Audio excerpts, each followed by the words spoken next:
Well, hello again everybody, and welcome to another episode. Today we're going to have a look at some of the most beautiful, the most nicely made, the all-round best film SLRs you're ever likely to see. The Olympus OM1, the OM2 and the OM2 SP.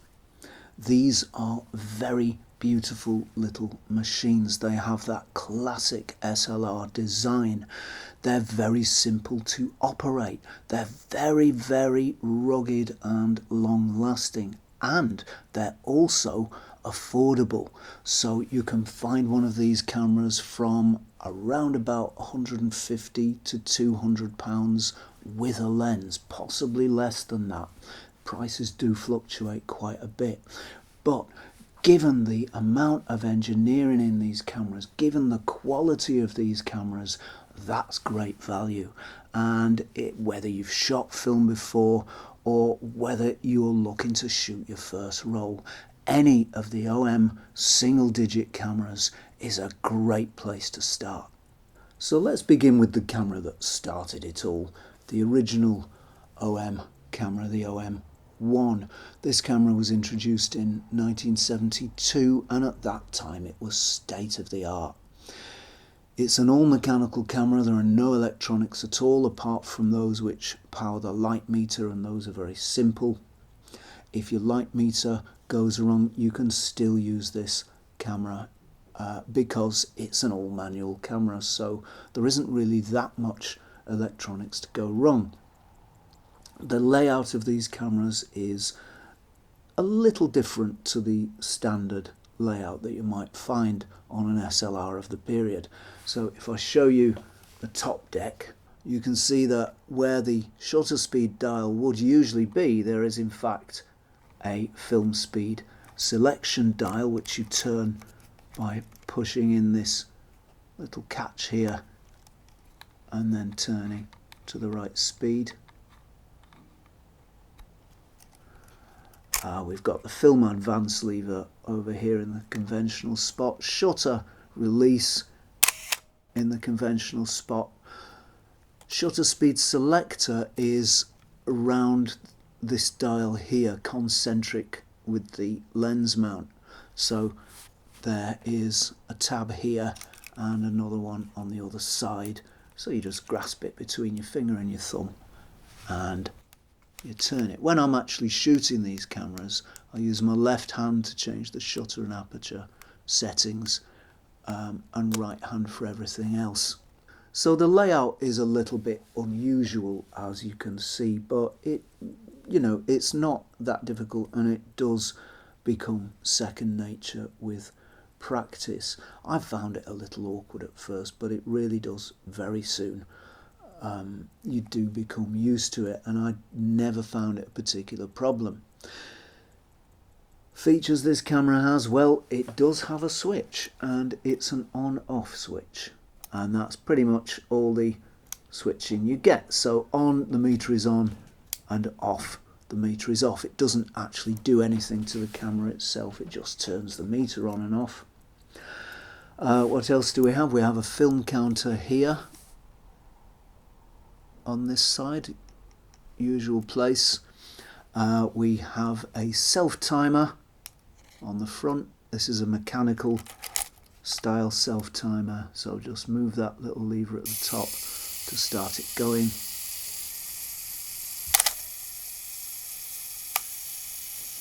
And there's our self timer shot for vintage selfies, should anybody want to do such a thing. There is a mirror lockup as well on this camera, which is really useful. Because these are professional grade cameras, they do have lots of useful features, although as far as I'm aware the OM1 is the only one to have mirror lockup. It's this control here, and if I turn that, you should see that mirror move up into its position, and you can set that so there's no mirror slap if you're doing very delicate, maybe very long tripod exposures. So that's a very useful feature which none of the other OM cameras share. Perhaps it was a little too difficult to engineer that into them, the later electronic versions. It's a funny thing, but these cameras just feel right in the hand. They feel like an extension of the photographer. That's how good they are. They feel great in the hand. There's a huge viewfinder on these cameras too. It really was, I think, an industry leader at the time. Very, very big, bright viewfinder. Because these are professional grade cameras, there's lots of little attachments you can get for them. I've got somewhere here a right-angled finder for the Olympus cameras. You just slide it onto the top here, and you can now actually see at right angles through the camera. That's quite a curious sensation. Very useful, I would imagine, for street photography, or if you've got to get down low anywhere. It has a little magnification switch on the side here, so that's a nice little extra. You can also fit to these cameras focusing screens, different focusing screens for different lenses, and those are really useful little kits as well. We can see that there, so you get a little pair of tweezers, you get the screen itself, and then you get a little brush to clean any dust particles off. So it's a very advanced system. If you want to do a certain type of photography, whether it's micro photography or macro photography or any other photography you can think of, there's an attachment or a lens to fit this camera or any of these cameras. So they're very expandable, very, very flexible, very, very versatile pieces of kit. Just delightful. So let's look now at the next camera on our list for today, and that is the Olympus OM2, or in this case OM2 MD. MD just signifies that it's a motor drive camera. You can put a motor drive, I think the attachment is here under this little cover.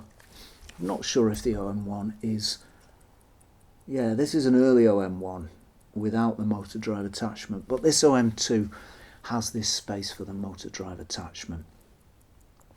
Well now, as you'll note, these are very similar bodies. In fact, I think the body's identical. I don't think there's any change in the body at all. The important step on this camera is the addition of aperture priority auto exposure. And if we have a look on here, we will see that the switch here has three positions. One is manual, and that's for entirely manual photography. The next position is off, and that's fairly self-explanatory. And then we have the auto position, and that's your aperture priority auto exposure facility. I think there's battery check facility on here as well, so if we push it a little further, little red light lights up on the back if the battery's okay, and that's a useful feature. Batteries last a long time on this camera. There are more electronics, of course, with the auto exposure systems, and in fact even in manual, even when you run this camera in manual, you're still using those electronics. This is not a manual camera anymore.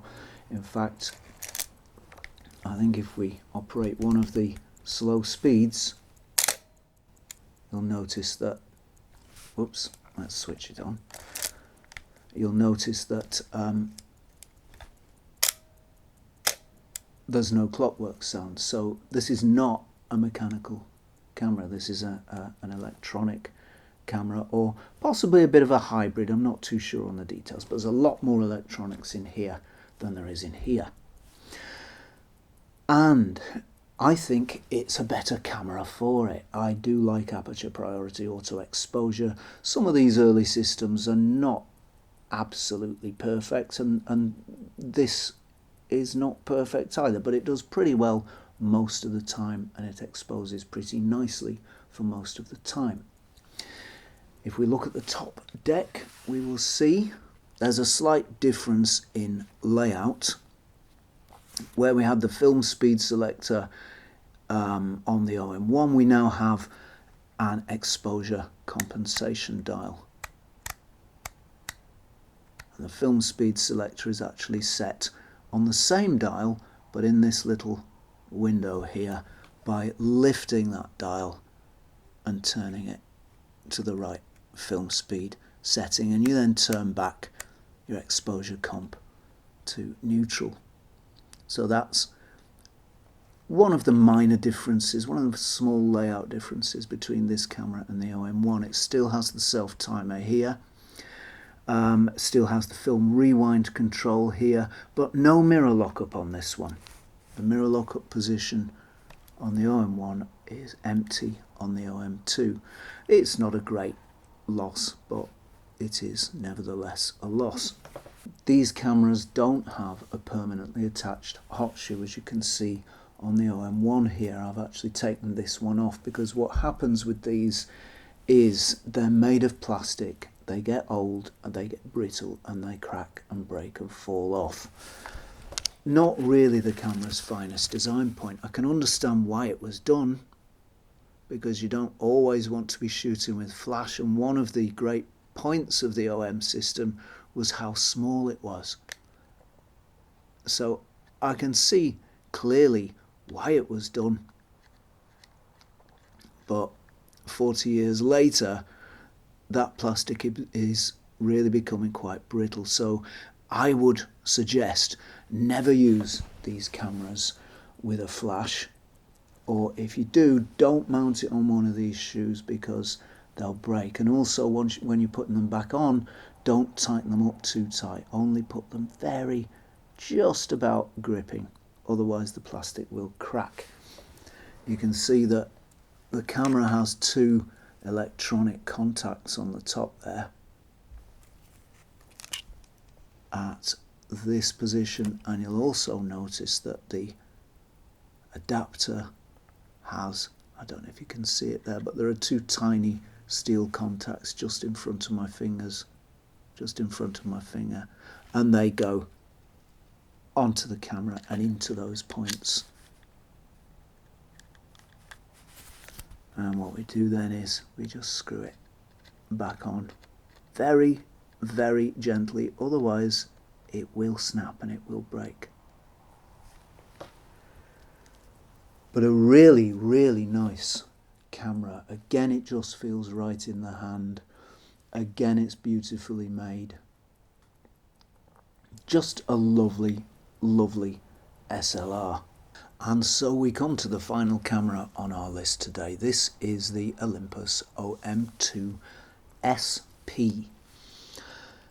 This is a beautiful little camera. However, it's a little bit maligned in the world of OM cameras. It's not looked upon as highly as the OM2, which is pretty similar to. The difference really is that the OM2 SP is fully electronic. There are no manual components or no elements of the old manual approach in this camera anywhere. Far more electronics than the OM2, a totally electronic SLR, and a very modern camera because of that. This is a beautiful little example. Let me just show it to you. Now look at that. That is a thing of beauty. And as usual, Olympus have gone to a great deal of trouble with the aesthetics on this camera. They've made it a good looking camera, which personally I really appreciate. I think that's a very, very nice touch and a really good way to design things. After all, if you're going to make images with a camera, it makes sense that you like that camera. It makes sense that you find that camera pleasing. So this is a very beautiful little thing.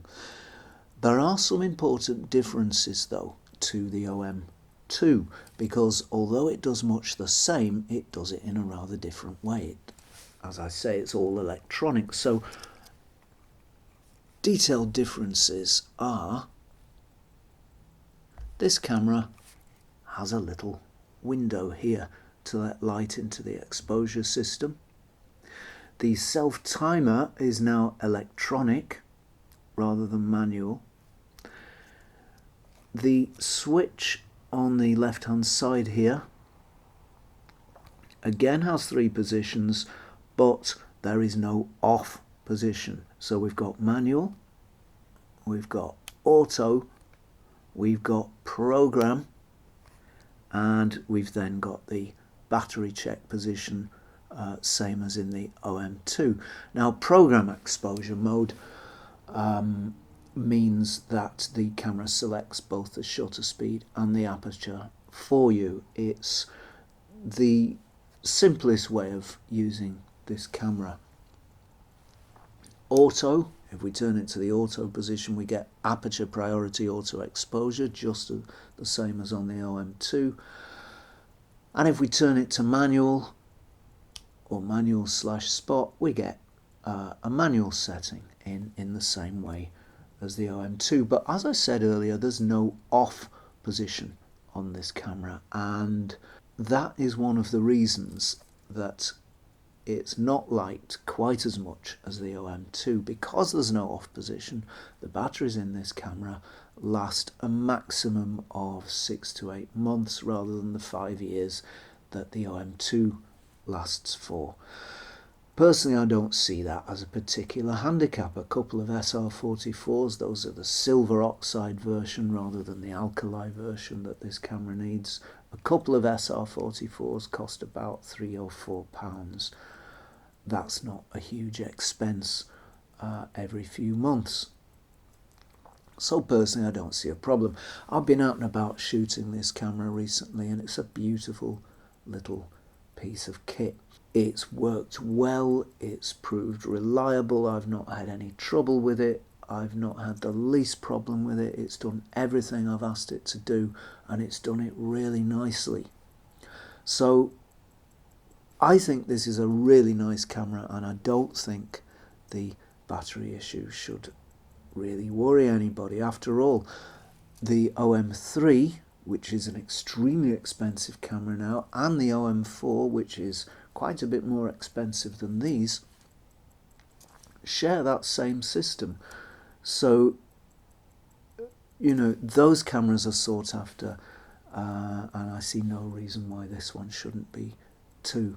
Other differences to the OM2, note the fixed flash shoe. This one is fixed onto the top here, and it doesn't move, and that is an improvement. It's actually quite low. It's lower than the top of the prism, so it's actually a smaller camera than the OM2 with its flash adapter mounted onto it.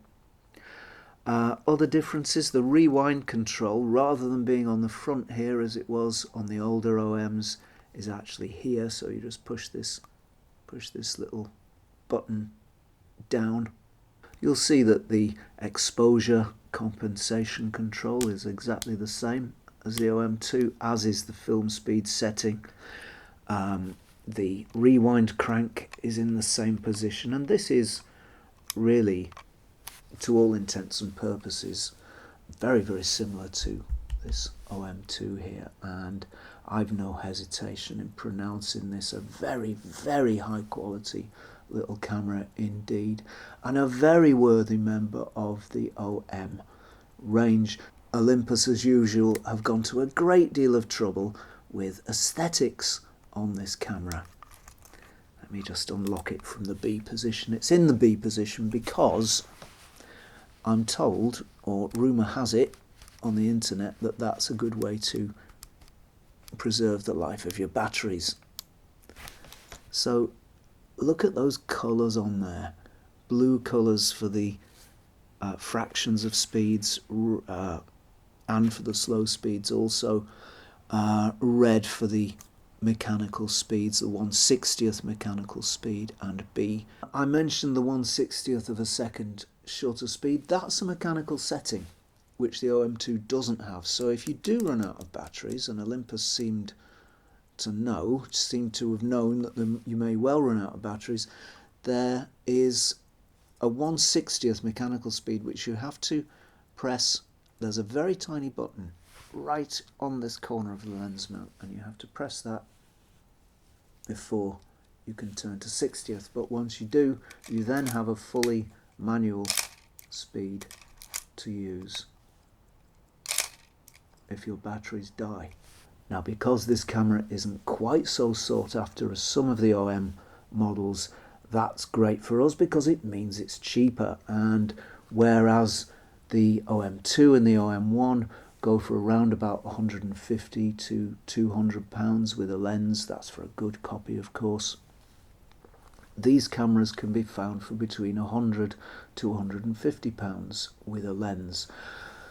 I recently paid £100 for this one with a very, very nice 50mm f1.8 plus a 50mm f3.5 macro, and that was a really good price. And if this had been an OM2, it would have been a rather more expensive price, but because it's the less sought after camera, then I was able to get it cheaper. And it's a beautiful machine. Don't be put off by scare stories. They do use batteries a bit more quickly, but you know, I don't see that as any handicap. A very, very nice little camera indeed. So there we are, 3 very beautiful little professional quality Olympus OM cameras. I'll remind you of prices. The OM1 and the OM2, a good copy with a lens will go for around £150 to £200, possibly less than that. I've seen them for around £130. A good OM2 SP with a lens will go for between £100 and £150. Again, buy it now prices are always inflated. I'd advise not paying buy it now prices for these cameras unless you want to. Instead, look for auctions that are well described, clearly photographed, and you shouldn't go too far wrong. So that's it from me for now. Please don't forget to like, subscribe and ring that bell before you go. And if you like the content on this channel and you'd like to help it grow and develop, you can do that at patreon.com/Zenography. As ever, thank you very much for watching, and I will see you next time for some more Zenography.